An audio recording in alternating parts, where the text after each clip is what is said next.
kitchen. This is Chef Iliana Vega from Restaurant El Naranjo.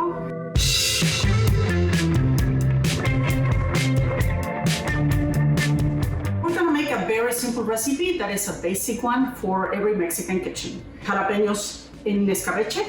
You know, the ingredients are super simple. Jalapeños, of course. We need some carrots, a little bit of onion, garlic, salt, oregano, could be dried or fresh, thyme, some bay leaves, black peppercorns, some cloves, allspice. Here we have vegetable oil, any one you like, and then 2 types of vinegar. This is pure, simple white vinegar and some rice vinegar to give a little bit of sweetness to this one, and some water, that's it.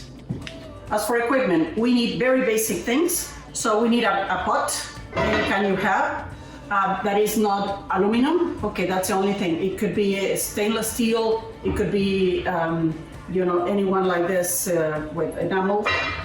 We need a wooden spoon, a knife, a peeler, a chopping board, a bowl to do the scrapings, and very importantly, we need some gloves. And then at the end, whenever you want to store your chiles, well, you need some Tupperwares or, you know, any kind of deli cups. You take out the tops of the chiles and then slice lengthwise. So we're making rajas. Okay, so you take your chile, leave the seeds on, and make 3, 4 from each side.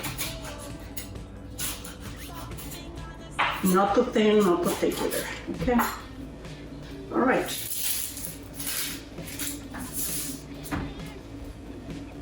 Trim both ends. And then just a slice. And now the carrot. So just peel the carrot. And then slice your carrots. As for your garlic, if they are like larger, you can leave them whole, or you can cut them any way you want, like slice, or even in quarts. In this case, I'm gonna just cut it in half, and then, you know, big chunks of them, so they will release the flavor without being, I mean, that you can still recognize if you don't like them, but they give a lot of good flavor into the mix. Okay. And then once your pot is hot, a little bit more, you start with your carrots, okay? This is why it takes longer to be cooked. Here we go. So they will take like about 5 to 8 minutes until they are slightly soft. Okay, it's time to add your chiles.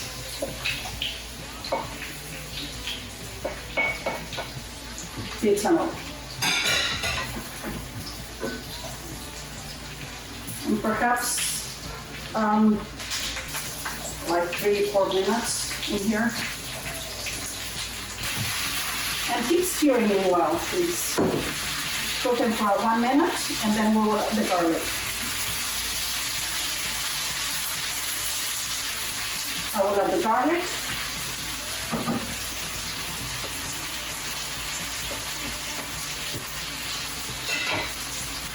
Black thyme, oregano, black peppercorns, cloves, allspice, bay leaves. We got the vinegar, and I will turn it a little bit down, okay, the heat. So vinegar, white vinegar first, and then I'm adding the white vinegar now. And water.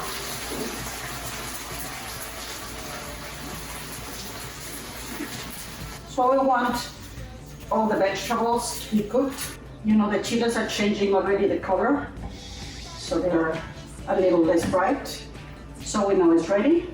I'll season with salt. So sea salt, please. So I want the salt quickly.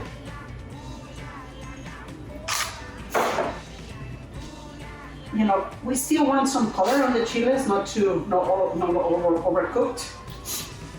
So they will continue cooking with the residual heat. Okay, so I'm turning this off. I will taste for salt.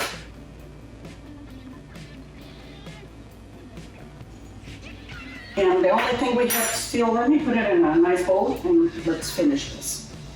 Okay, so these chiles are ready.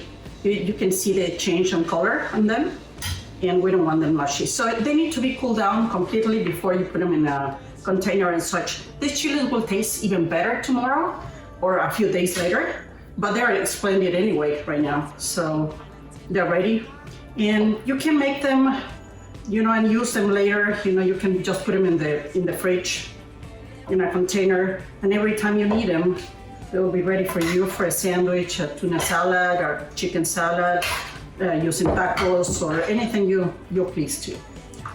So thank you very much. This is about it, and this is the best seat in the house. Thank you so much.